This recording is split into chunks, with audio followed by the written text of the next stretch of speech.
আসসালামু আলাইকুম। এটিএন বাংলা সংবাদে সবাইকে স্বাগত জানাচ্ছি সীমা খান। শুরুতেই বিআরবি কেবলস সংবাদ শিরোনাম। দু একদিনের মধ্যে রাজনৈতিক দলগুলোর কাছে জুলাই সনদের চূড়ান্ত খসড়া পাঠানো হবে, জানালেন আলী রিয়াজ। আগামী সপ্তাহে সব পক্ষের সঙ্গে আলোচনার পর স্বাক্ষর। শত আন্দোলন, ষড়যন্ত্র ও চ্যালেঞ্জ সামলে বছর পূর্ণ করল ইউনূস সরকার। ব্যর্থতার চেয়ে সাফল্যের পাল্লাই ভারী, দাবি নীতি নির্ধারকদের। আইন শৃঙ্খলা পরিস্থিতি নিয়ে অস্বস্তি। সুষ্ঠু নির্বাচনের মধ্য দিয়ে দেশকে গণতান্ত্রিক রাষ্ট্র হিসেবে গড়ে তোলা সম্ভব, মন্তব্য তারেক রহমানের। শেখ হাসিনার দেশ বিরোধী ষড়যন্ত্র থেকে সতর্ক থাকার আহ্বান। আবারও ভাঙনের মুখে জাতীয় পার্টি। 10ম জাতীয় সম্মেলন ডেকেছেন জিএম কাদের বিরোধীরা। সরকারে ইন্ধন রয়েছে, দাবি মহাসচিব শামীম হায়দার পাটোয়ারির। এবং পেশাদারিত্বই কাল হয়ে দাঁড়ালো গাজীপুরের সাংবাদিক তুহিনের। সন্ত্রাসীদের ভিডিও ধারণ করায় প্রকাশ্যে কুপিয়ে হত্যা, 20-25 জনকে আসামি করে মামলা। বিচারের দাবিতে বিক্ষোভ। শুনছিলেন বিআরবি কেবলস সংবাদ শিরোনাম। এবারে জানাবো বিস্তারিত। দু একদিনের মধ্যে জুলাই সনদের চূড়ান্ত খসড়া রাজনৈতিক দলগুলোর কাছে পাঠানো হবে বলে জানিয়েছেন জাতীয় ঐকমত্য কমিশনের সহসভাপতি অধ্যাপক ডক্টর আলী রিয়াজ। এ নিয়ে আগামী সপ্তাহে বিশেষজ্ঞ সহ সব পক্ষের সঙ্গে আলোচনার পর সনদের স্বাক্ষরের দিন ঠিক করা হবে বলে জানান তিনি। সকালে জাতীয় সংসদ ভবনের এলডি হলে সংবাদ সম্মেলনে অধ্যাপক আলী রিয়াজ জানান, রাজনৈতিক দলগুলোর সঙ্গে তৃতীয় পর্বের আলোচনা খুবই অল্প সময়ের হবে। আদ্দিন সজীবের রিপোর্ট। পৃথিবীর ইতিহাসের অন্যতম গণ অভ্যুত্থানের পর জুলাই জাতীয় সনদ প্রণয়নে প্রায় 5.5 মাস ধরে রাজনৈতিক দলগুলোর সঙ্গে দফায় দফায় আলোচনা করেছে ঐকমত্য কমিশন। উদ্দেশ্য রাষ্ট্রের মৌলিক সংস্কার আর ফ্যাসিবাদী ব্যবস্থার বিলোপ। শেষ পর্যন্ত কতটা অগ্রগতি হলো তা নিয়েই এই সংবাদ সম্মেলন। আমরা আশা করি সংস্কার প্রক্রিয়াকে অগ্রসর করা, বেগবান করা এবং ঐকমত্যের বিষয়গুলো বাস্তবায়িত ও টেকসই করার জন্য রাজনৈতিক দলগুলো তাদের আন্তরিকতা এবং নিষ্ঠা প্রদর্শন অব্যাহত রাখবে। কমিশনের সহসভাপতি অধ্যাপক আলী রিয়াজ জানান, রাজনৈতিক দলগুলোর নমনীয় ও আন্তরিক মনোভাবে তাৎপর্যপূর্ণ অগ্রগতি হয়েছে জুলাই জাতীয় সনদের। যদিও নোট অফ ডিসেন্ট আছে, তবু যেটা অধিকাংশ দলের দিক থেকেই বক্তব্য সেটা হচ্ছে যে প্রধানমন্ত্রী যেন একই সঙ্গে দলের প্রধান না। আমরা আশা করছি যে এটা যদি বাস্তবায়ন হয় তাহলে এই প্রক্রিয়াগুলোর বাইরেও আরও কিছু বিষয় আছে, সেগুলো আসলে ক্ষমতার এককেন্দ্রীকরণ রোধ করার চেষ্টা করবে। পাশাপাশি এটাও বলি যে কেবলমাত্র সাংবিধানিক ব্যবস্থা দিয়েই যে ক্ষমতার এককেন্দ্রীকরণ রোধ করা যাবে তা নয়। এটা আমরা তখনও বলেছি বাংলাদেশের রাজনৈতিক সংস্কৃতিতে পরিবর্তন করার একটা বড় রকমের সুযোগ তৈরি হয়েছে, প্রয়োজন আছে। আমরা আশা করছি যে রাজনৈতিক দলগুলো সেগুলোকে বিবেচনায় নেবে। সংবিধান, নির্বাচন ব্যবস্থা, বিচার বিভাগ, জনপ্রশাসন আর দুর্নীতি দমন কমিশন সংস্কার বিষয়ে দলগুলোর ঐক্যমত্যে উপনীত হওয়ার বিষয়ে তিনি জানান, কোনো কোনো ক্ষেত্রে ভিন্ন মত থাকলেও রাজনৈতিক দলগুলোর নোট অফ ডিসেন্ট সহ একটা পর্যায়ে পৌঁছেছে কমিশন। কয়েকদিনের মধ্যে জুলাই সনদের চূড়ান্ত খসড়ার বিষয়ে রাজনৈতিক দল এবং বিশেষজ্ঞদের মতামত নিয়েই ঠিক হবে স্বাক্ষরের দিন। ওই জায়গায় উপনীত হতে পেরেছি যে রাজনৈতিক দলগুলোর মধ্যে অন্তত পক্ষে ধরুন 62টা পূর্ববর্তী সময়, পরবর্তী সময় 19টি, এর মধ্যে অন্তত পক্ষে 10টির ক্ষেত্রে আমরা নিশ্চিত করে বলতে পারি কোনো রকম ডিসেন্ট। এই জায়গার থেকে যদি আপনি বিবেচনা করেন বাংলাদেশের ইতিহাসের প্রেক্ষাপটে এটা একটা বড় রকমের অর্জন। একটি সমন্বিত পূর্ণাঙ্গ খসড়া আমরা আবার পাঠাবো এবং আমরা আশা করছি আগামী 2 দিনের মধ্যে সেটা পাঠাতে পারবো। তারই পরিপ্রেক্ষিতে যদি সকলে একমত হন তাহলে একটা স্বাক্ষরের দিন তারিখ ঠিক করা যাবে। আর যদি এই বিষয়ে অন্য রকম মতামত থাকে সেগুলো আমাদের বিবেচনায় নিতে হবে। অধ্যাপক আলী রিয়াজ মনে করেন, শুধুমাত্র সাংবিধানিক বা প্রাতিষ্ঠানিক সংস্কার নয়, রাজনৈতিক সংস্কৃতির পরিবর্তন ফ্যাসিবাদ ফিরে আসা রোধ করবে। একটা সুষ্ঠু নির্বাচন যাতে করে নির্বাচিত জনপ্রতিনিধি তৈরি করা যায় এবং দেশে একটা গণতান্ত্রিক রাষ্ট্র কাঠামোর দিকে আমরা অগ্রসর হতে পারি, সেদিক থেকে আমরা আশাবাদী। আদ্দিন সজীব, এটিএন বাংলা, ঢাকা। একের পর এক আন্দোলন, ষড়যন্ত্র, চ্যালেঞ্জ মোকাবেলা করে 1 বছর পূর্ণ করল ডক্টর ইউনূসের নেতৃত্বাধীন অন্তর্বর্তী সরকার। রাষ্ট্র সংস্কার, গণহত্যার বিচার, সুষ্ঠু নির্বাচন আয়োজন ও সমাজে বৈষম্য দূর করা সহ আকাশচুম্বী প্রত্যাশা নিয়ে 8 আগস্ট যাত্রা শুরু করে এই সরকার। তবে 1 বছরের প্রত্যাশা প্রাপ্তির মধ্যে অনেক ফারাক দেখছেন বিশ্লেষকরা। আইন শৃঙ্খলা পরিস্থিতি নিয়ন্ত্রণে সরকারের ভূমিকা কাঙ্ক্ষিত মানের নয়। গণ অভ্যুত্থানের আকাঙ্ক্ষা বাস্তবায়নেও সরকার সঠিক পথে ছিল না বলে মত তাদের। তবে সরকারের নীতি নির্ধারকদের দাবি, অভ্যুত্থান পরবর্তী ভঙ্গুর অবস্থা থেকে দেশকে স্থিতিশীল অবস্থায় ফেরানো সরকারের বড় সাফল্য। বিস্তারিত জানাচ্ছেন একরামুল হক সায়েম।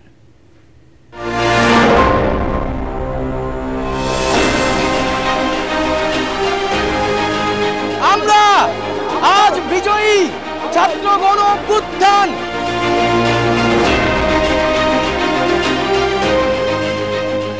ছাত্র জনতার গণ অভ্যুত্থানে স্বৈরাচার শেখ হাসিনা বিতাড়িত হওয়ার 3 দিন পর গঠন হয় অন্তর্বর্তীকালীন সরকার।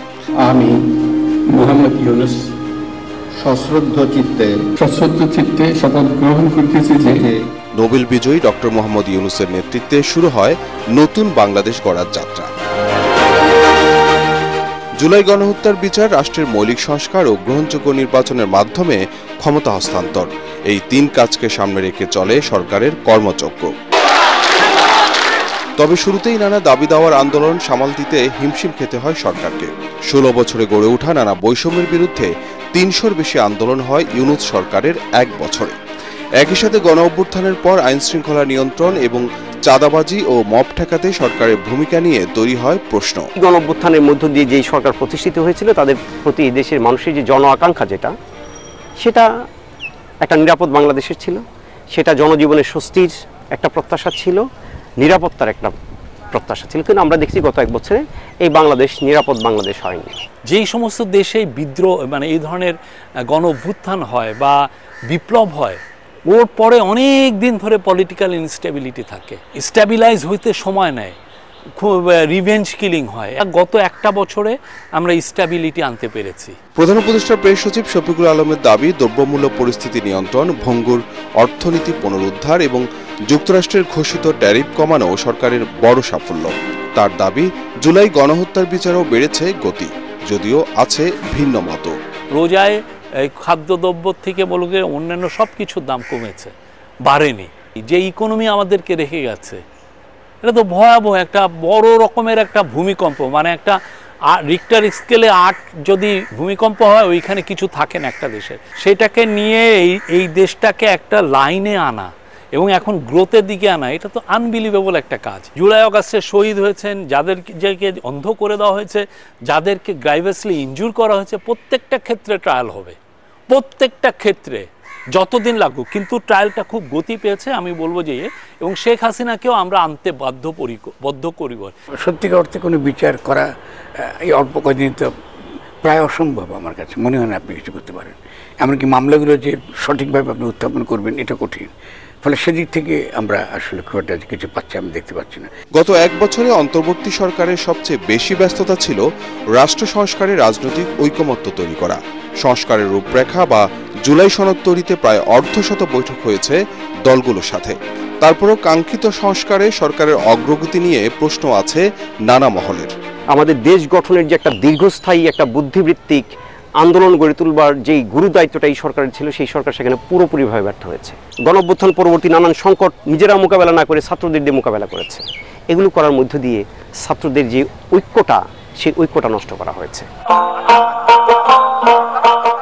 গণ অভ্যুত্থানের বছর পূর্তিতে জুলাই ঘোষণাপত্র দিয়েছে অন্তর্বর্তী সরকার। প্রধান উপদেষ্টার নির্বাচনের সুনির্দিষ্ট সময় ঘোষণায় ভোট নিয়েও সংশয় কেটেছে অনেকটা। গণতান্ত্রিক বাংলাদেশ বাস্তবায়নের জন্য খুবই ক্রুশিয়াল কাজগুলো হয়েছে। আমরা ইলেকশনের কাজটা খুব দ্রুত করেছি। তবে সমাজচিন্তক ফরহাদ মজহারের মতে, গণ অভ্যুত্থানের আকাঙ্ক্ষা বাস্তবায়নে সঠিক পথেই হাঁটেনি সরকার। জনগণ তো শুধু নির্বাচনের জন্য তো জীবন দেয়নি, তারা একটা রাষ্ট্র চেয়েছে। একটা নতুন রাষ্ট্র গঠনের জন্য একটা নতুন গঠনতান্ত্রিক প্রক্রিয়া শুরু করেছে, এটাকে বলে প্রোক্লেমেশন। ফলে আমরা যে প্রোক্লেমেশনটা দেখলাম, এটা তো প্রোক্লেমেশন না, এর কোনো উপযোগিতা নেই, এর কোনো আইনি ভিত্তিও নেই, এর কোনো রাজনৈতিক ভিত্তিও নেই। আপনি তো শপথ নিয়েছেন সংবিধানকে রক্ষা করবেন বলে, সংবিধানকে রক্ষা করার মানে হলো পুরো ব্যবস্থাকে আপনি টিকিয়ে রেখেছেন। তাহলে এখান থেকে সত্যিকার অর্থে আমার 8 তারিখে যখন এই শপথটা নেওয়া হলো তখন থেকে আমি বলেছি যে এটা একটা সাংবিধানিক প্রতিবিপ্লব হয়েছে। সবকিছু ঠিক থাকলে আগামী ফেব্রুয়ারিতে জাতীয় নির্বাচন আয়োজনের মাধ্যমে রোজার আগেই সমাপ্তি ঘটতে পারে ইউনূস সরকারের। ইকরামুল হক সায়েম, এটিএন বাংলা, ঢাকা। 12 দলীয় জোট ও সমমনা কয়েকটি দলের শীর্ষ নেতাদের সাথে বৈঠক করেছেন বিএনপির ভারপ্রাপ্ত চেয়ারম্যান তারেক রহমান। চেয়ারপারসনের গুলশান কার্যালয়ে লন্ডন থেকে ভার্চুয়ালি যোগ দেন তারেক রহমান। বৈঠকে আসন্ন জাতীয় সংসদ নির্বাচন, সংস্কার, জুলাই ঘোষণাপত্র সহ চলমান রাজনৈতিক নানা ইস্যুতে আলোচনা হয় বলে জানা গেছে। 12 দলীয় জোট ছাড়াও এলডিপি, লেবার পার্টির শীর্ষ নেতারা উপস্থিত ছিলেন। বিএনপি মহাসচিব মির্জা ফখরুল ইসলাম আলমগীর বৈঠকে অংশ নেন। জাতীয় নির্বাচনের মধ্য দিয়ে জনগণের রায়ে বাংলাদেশকে একটি গণতান্ত্রিক রাষ্ট্র হিসেবে গড়ে তোলা সম্ভব হবে বলে বৈঠকে তারেক রহমান আশা প্রকাশ করেন বলে জানিয়েছেন নেতারা। ভারতে বসে পতিত স্বৈরাচার শেখ হাসিনা নানা সহিংসতা বিশৃঙ্খলা সৃষ্টি করে জাতীয় নির্বাচন বানচালের চেষ্টা করতে পারে বলে আশঙ্কা করছেন বিএনপির স্থায়ী কমিটির সদস্য অবসরপ্রাপ্ত মেজর হাফিজউদ্দিন আহমেদ। এজন্য দেশবাসীকে সতর্ক থাকার আহ্বান জানান তিনি। জাতীয় প্রেস ক্লাবে এক আলোচনা সভায় পুলিশ বাহিনীতে সংস্কার না হওয়ায় হতাশা প্রকাশ করেন মেজর হাফিজ। বলেন, এদের দিয়ে নির্বাচনের সময় আইনশৃঙ্খলা নিয়ন্ত্রণে রাখা যাবে কিনা তা নিয়ে জনমনের সংশয় রয়েছে। জুলাই গণ অভ্যুত্থানে হাজারো ছাত্র জনতা জীবন দিয়েছে উল্লেখ করে তিনি আশা প্রকাশ করেন সুষ্ঠু নিরপেক্ষ জাতীয় নির্বাচনের মাধ্যমে গণরায় প্রতিফলিত হবে। জাতীয় প্রেস ক্লাবে আরেক অনুষ্ঠানে বিএনপি চেয়ারপারসনের উপদেষ্টা জয়নুল আবদিন ফারুক গণহত্যাকারী শেখ হাসিনাকে দেশে ফিরিয়ে এনে বিচারের মুখোমুখি করতে অন্তর্বর্তী সরকারের প্রতি আহ্বান জানান।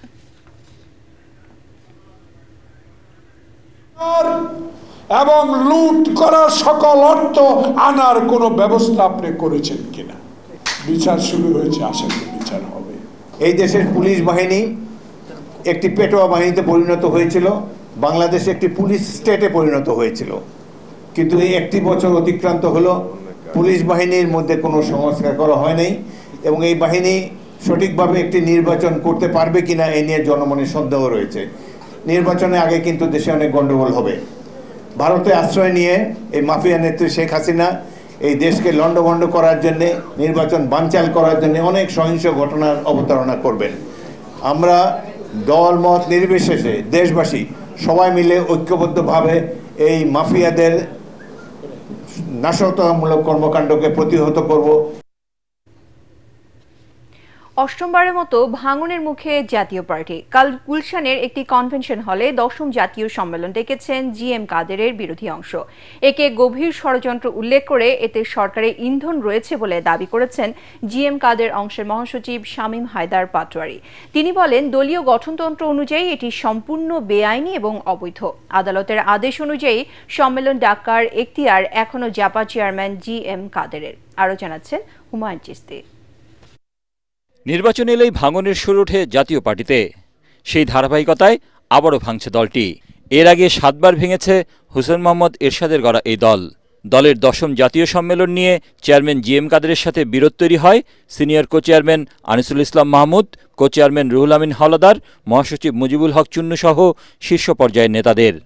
জ্যেষ্ঠ নেতারা পাল্টা সম্মেলনের ঘোষণা দিলে তাদের বহিষ্কার করেন জাপা চেয়ারম্যান। বিষয়টি আদালত পর্যন্ত গড়ালে গত 30 জুলাই জাপা চেয়ারম্যান জিএম কাদের ও দপ্তর সম্পাদক মাহমুদ আলমের সাংগঠনিক কার্যক্রমের উপর অস্থায়ী নিষেধাজ্ঞা দেন আদালত। এর মধ্যেই শনিবার সম্মেলন করতে যাচ্ছে জিএম কাদেরের বিরোধী ওই অংশটি। নেতৃত্বে ধারাবাহিকতা রক্ষায় অতি দ্রুত জাতীয় কাউন্সিলের অনুষ্ঠানের সিদ্ধান্ত গৃহীত হয়। জাতীয় কাউন্সিলের তারিখ নির্ধারণ করা হয়েছে 9 আগস্ট। এইবারে যে পরিবর্তন আসছে, এই পরিবর্তনে আমরা জাতীয় পার্টিকে নিয়ে মানুষের কাছে থাকব। শুক্রবার সকালে কাকরাইলে দলের কেন্দ্রীয় কার্যালয়ে জরুরি সংবাদ সম্মেলন ডাকেন জিএম কাদের অংশের মহাসচিব শামীম হায়দার পাটোয়ারি। বলেন, সম্মেলন ডাকার পুরো প্রক্রিয়াই বেআইনি ও দলের বিরুদ্ধে ষড়যন্ত্রের অংশ। শুধুমাত্র জাতীয় পার্টির চেয়ারম্যান এবং দপ্তর সম্পাদকের বিরুদ্ধে সাংগঠনিক কার্যক্রম নিষেধাজ্ঞা দেওয়া হয়েছে সাময়িক, অস্থায়ী, পরবর্তী তারিখ পর্যন্ত, এবং যারা বহিষ্কৃত ছিল কাউকে রিইনস্টেটের কোনো আদেশ দেয়া হয়নি। এগুলো সম্পূর্ণ গঠনতন্ত্র বিরোধী এবং বেআইনি। যেটি গোড়া থেকে বেআইনি সেটা শেষ পর্যন্ত বেআইনি। তো এই সমস্ত জিনিসটির মধ্যে একটি আমরা গভীর ষড়যন্ত্রের ছোঁয়া দেখতে পাচ্ছি এবং আমরা মনে করি আদালতের রায়ের অপব্যাখ্যা হচ্ছে, আদালতের রায়ের ভুল ব্যাখ্যা হচ্ছে। এদিকে দুপুরে গুলশানে জাতীয় সম্মেলন নিয়ে ডাকা সংবাদ সম্মেলনে বহিষ্কৃত সিনিয়র নেতারা বলেন, দলের সামগ্রিক ঐক্য ও গণতন্ত্র ফিরিয়ে আনতেই এই সম্মেলন।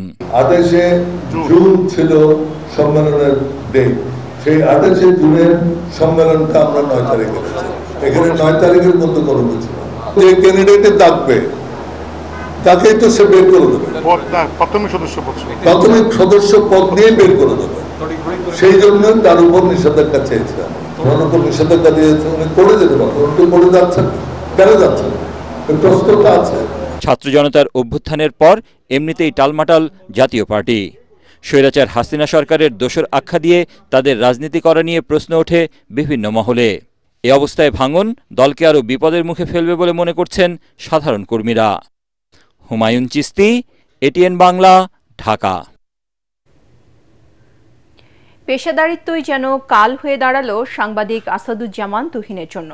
সন্ত্রাসীদের ভিডিও ধারণ করায় বৃহস্পতিবার প্রকাশ্যে গাজীপুরের চান্দনা চৌরাস্তায় কুপিয়ে হত্যা করা হয় তরুণ এই সাংবাদিককে।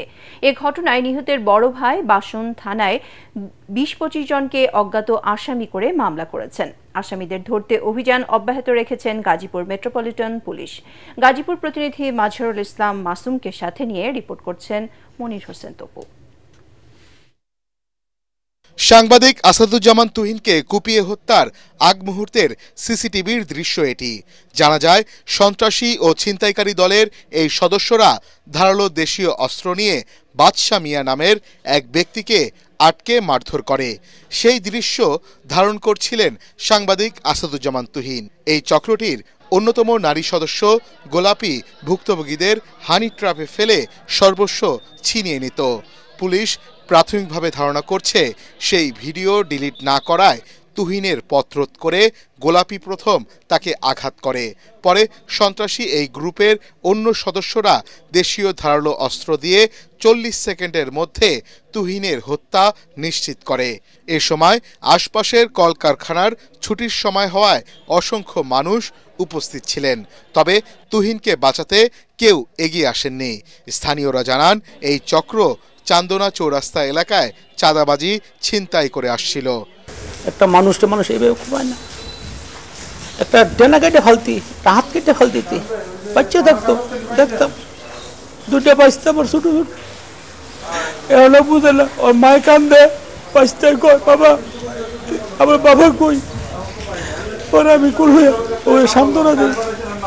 ওরা বুঝে না যে বাচ্চা মারা গেছে। যারা এই কাজগুলো করছে তাদেরকে যেন দৃষ্টান্তমূলক শাস্তি দেওয়া হয়। সিসি ক্যামেরার ফুটেজ সংগ্রহ করে এরই মধ্যে কয়েকজন আসামিকে শনাক্ত করেছে পুলিশ। 4-5 জন ছেলে এসে উপর্যুপরি বাদশা মিয়াকে খুব কোপালে, এই দৃশ্যটি ওই চৌরাস্তায় অবস্থিত সাংবাদিক তুহিন তার মোবাইলে ধারণ করে। যখন তুহিন ডিলিট করতে চায় না কিংবা ভিডিওর বিষয়টা অস্বীকার করতে চায়, তখনই তারা ওই অবস্থাতেই ক্ষিপ্ত হয়ে তাকে উপর্যুপরি আঘাত করে মেরে ফেলে। নিহত আসাদুজ্জামান তুহিন দৈনিক প্রতিদিনের কাগজের গাজীপুরের স্টাফ রিপোর্টার হিসেবে কাজ করতেন। তিনি 2 সন্তানের বাবা। মনির হোসেন তপু, এটিএন বাংলা, ঢাকা। এদিকে সন্ত্রাসী হামলায় নিহত সাংবাদিক তুহিনের প্রথম জানাজা সম্পন্ন হয়েছে। ময়নাতদন্তের পর বাদ জুম্মা চান্দনা চৌরাস্তায় ঈদগাহ মাঠে জানাজা অনুষ্ঠিত হয়। জানাজা শেষে হত্যাকাণ্ডে জড়িতদের দ্রুত গ্রেপ্তার ও দৃষ্টান্তমূলক শাস্তির দাবিতে বিক্ষোভ করেন সাধারণ মানুষ। বলেন, ঘটনার 17 ঘণ্টা পার হলেও এখনো কাউকে গ্রেপ্তার করতে পারেনি পুলিশ। সিসিটিভি ফুটেজ আসামিদের স্পষ্ট দেখার পরও তাদের গ্রেপ্তার করতে না পারা প্রশাসনের ব্যর্থতা। পরে নিহত তুহিনকে ময়মনসিংহের ফুলবাড়িয়ায় তার নিজ বাড়িতে নিয়ে যাওয়া হয়। সেখানে নামাজে জানাজা শেষে পারিবারিক কবরস্থানে দাফন করা হবে।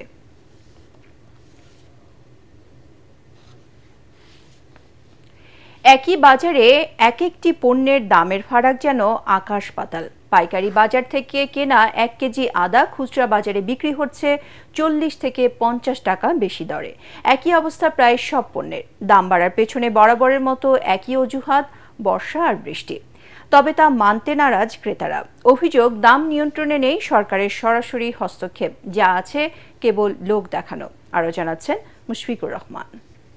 পাইকারি থাই চলে হলো 205 টাকা, আর যেটা চিকন চায়না জিরা আদা এটা চলে 180 টাকা। 240 বেশি, আর ওটা 220ও বেশি, 30ও বেশি, ঠিক নেই। মাত্র 10 গজের দূরত্বে এই পণ্যটির দামের তারতম্য 40 থেকে 50 টাকা। আদার মূল্য ধারাবাহিকভাবে বাড়ছেই। কারণ জানতে চাইলে ব্যবসায়ীদের একটাই কথা, আমদানি কম। গত সপ্তাহে হলো আপনার ওইটা ছিল 180 টাকা 90 টাকা ছিল, আর এইটা ছিল হলো আপনার 130-40 টাকা ছিল। চায়নাটা বন্ধ হয়ে গেছে, তো এটা খুব কম আসে, বুঝছেন। আদার যে পরিমাণ চাহিদা এই পরিমাণ আসতেছে না। ডালের দামও বেড়েছে। পাইকারি বাজারে বড় মসুরের ডাল 90 টাকা এবং দেশি 120 টাকা কেজি। এখানেও খুচরা বাজারের থেকে অন্তত 20 থেকে 30 টাকা বেশি।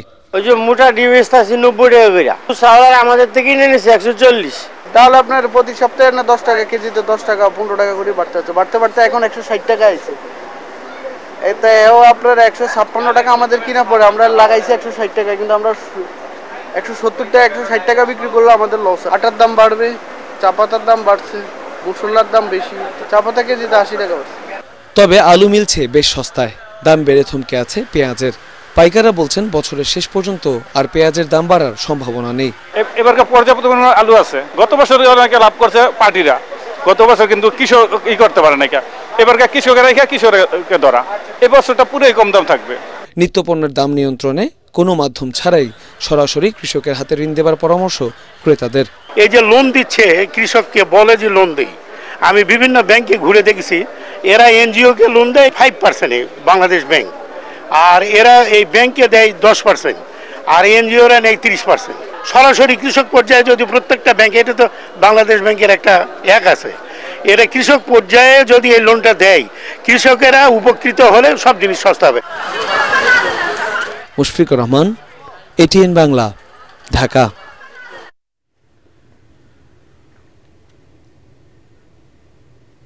এবারে জানাবো এক্সপেল ডেঙ্গু পরিস্থিতি।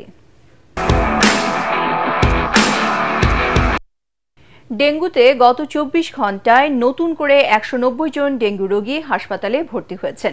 এ নিয়ে 2025 সাল এখন পর্যন্ত হাসপাতালে ভর্তি রোগীর সংখ্যা বেড়ে দাঁড়িয়েছে 23,410 জনে। স্বাস্থ্য অধিদপ্তরের সর্বশেষ ডেঙ্গু বিষয়ক বুলেটিনে এসব তথ্য জানানো হয়। ডেঙ্গু ও চিকুনগুনিয়া সহ মশাবাহিত বিভিন্ন ভয়াবহ রোগের প্রাদুর্ভাব বেড়েই চলেছে। নিজেকে এবং পরিবারের সবাইকে মশা থেকে সম্পূর্ণ সুরক্ষিত রাখতে ঘরে ব্যবহার করুন এক্সপেল ন্যাচারাল অ্যারোসল, আর বাইরে গেলে সাথে রাখুন expel natural mosquito repellent spray, যা সরাসরি ত্বকে ব্যবহার করা যায়।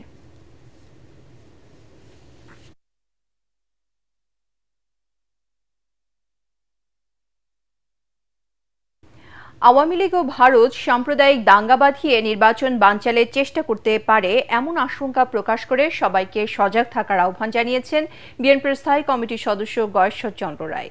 জাতীয় প্রেসক্লাবে বাংলাদেশ পূজা উদযাপন আয়োজিত সনাতনী সমাবেশে তিনি বলেন, দেশের গণতন্ত্রের বিরুদ্ধে ষড়যন্ত্র চলছে, তাই ধর্ম বর্ণ নির্বিশেষে সবাইকে ঐক্যবদ্ধভাবে তা প্রতিহত করতে হবে। এতে দলের সিনিয়র যুগ্ম মহাসচিব রুহুল কবির রিজভী অভিযোগ করেন, শেখ হাসিনা বাংলাদেশকে সাম্প্রদায়িকতার তকমা লাগিয়ে নিজের ক্ষমতা দীর্ঘস্থায়ী করেছিল। সে ফাঁদে আর পা দেবে না দেশের মানুষ।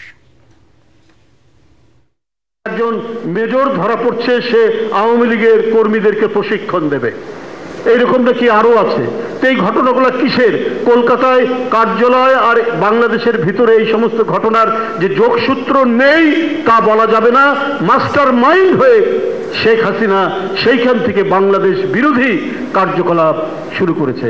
এখনো আওয়ামী লীগের বা ভারতের জন্য বাংলাদেশে একটা দাঙ্গা প্রয়োজন, তাহলে রাজনৈতিক মোড়টা ঘোরাতে পারে, নির্বাচনটা বানচাল হতে পারে।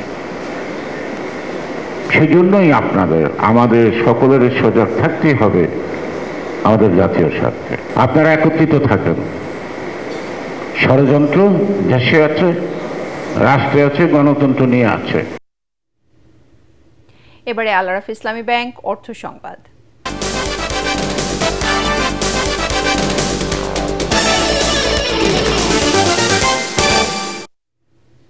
যশোরের ঝিকরগাছা চৌগাছায় শুরু হয়েছে মাসব্যাপী ফ্রি মেডিকেল ক্যাম্প। জুলাই শহীদ জাবির আল আমিন স্মৃতি সংসদের উদ্যোগে এবং 500 শয্যার আদ্দিন সকিনা মেডিকেল কলেজ হাসপাতালের সহযোগিতায় বিনামূল্যে এই চিকিৎসা দেওয়া হচ্ছে।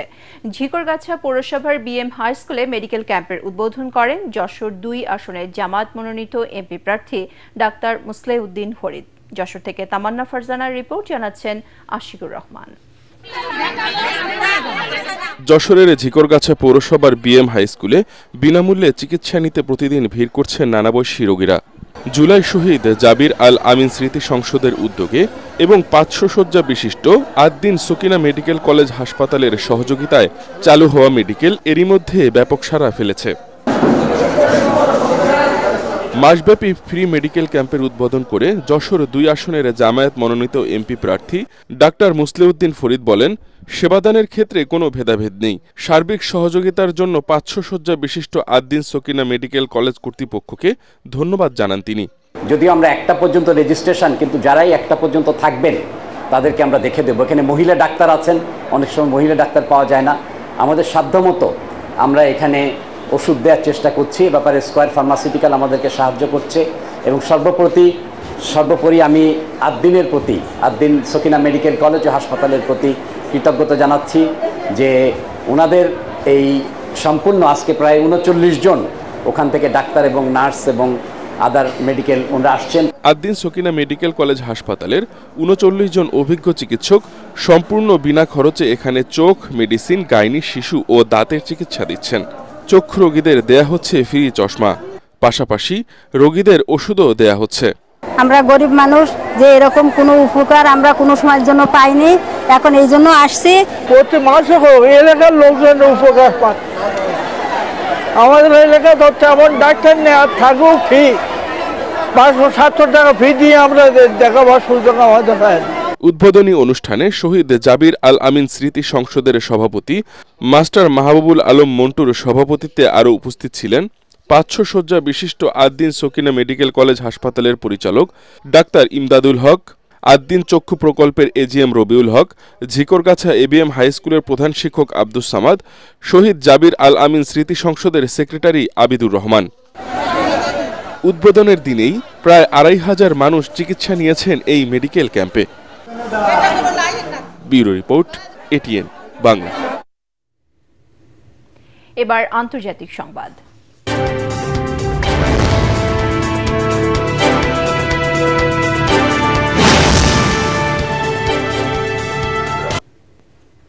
ভেনেজুয়েলার প্রেসিডেন্ট নিকোলাস মাদুরোকে গ্রেপ্তারের সহায়তা করতে পুরস্কারের পরিমাণ দ্বিগুণ করেছে যুক্তরাষ্ট্র। নিকোলাস মাদুরোর বিরুদ্ধে মাদক পাচারের অভিযোগ রয়েছে যুক্তরাষ্ট্রের। স্থানীয় সময় বৃহস্পতিবার পুরস্কারের মূল্যমান দ্বিগুণ করে $50 মিলিয়ন করার ঘোষণা দেওয়া হয়। গত জানুয়ারিতে মাদুরোকে ধরিয়ে দিতে $25 মিলিয়ন পুরস্কার ঘোষণা করেছিল ওয়াশিংটন। একটি ভিডিওতে যুক্তরাষ্ট্রের অ্যাটর্নি জেনারেল প্যাম বন্ডি বলেন, বিশ্বের বড় মাদক পাচারকারীদের মধ্যে অন্যতম মাদুরো যুক্তরাষ্ট্রের নিরাপত্তার জন্য হুমকি। তবে এই ঘোষণাকে হাস্যকর বলে মন্তব্য করেছে ভেনেজুয়েলা। ভারতসহ বিভিন্ন দেশের উপর যুক্তরাষ্ট্রের শুল্ক আরোপের ঘটনায় তীব্র নিন্দা জানিয়েছে চীন। নয়াদিল্লিতে নিযুক্ত চীনের রাষ্ট্রদূত ডোনাল্ড ট্রাম্পকে মাস্তান বলেও অভিহিত করেছেন। রাশিয়া থেকে তেল কেনা অব্যাহত রাখায় ভারতের উপর অতিরিক্ত শুল্ক আরোপের পর এক প্রতিক্রিয়ায় এমন মন্তব্য করেন দিল্লিতে নিযুক্ত চীনের রাষ্ট্রদূত জু ফেইহং। ট্রাম্পকে উদ্দেশ্য করে তিনি লেখেন, মাস্তানকে 1 ইঞ্চি জায়গা দিলে মাইল দখল করে নেবে। তিনি আরও লেখেন, শুল্ককে অস্ত্র হিসেবে ব্যবহার করে অন্য দেশগুলোকে দমাতে চাইলে তা জাতিসংঘের বাণিজ্য নীতির পরিপন্থী হবে। এটা দীর্ঘস্থায়ী হতে পারে না। এর আগে অতিরিক্ত 25% শুল্ক আরোপের কড়া প্রতিক্রিয়া জানিয়ে একে অন্যায্য ও অযৌক্তিক বলে জানায় ভারত। এবারে খেলার খবর।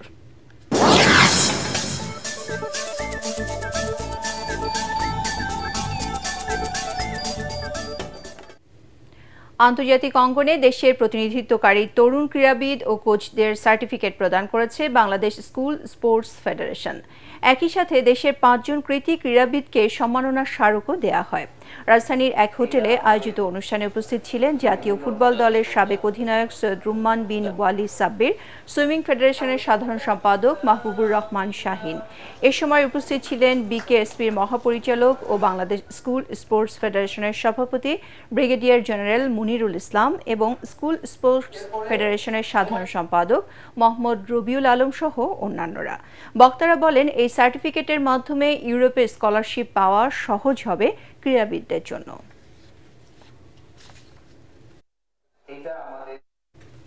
সংবাদ শেষ করার আগে বিআরবি কেবল শিরোনামগুলো আরও একবার।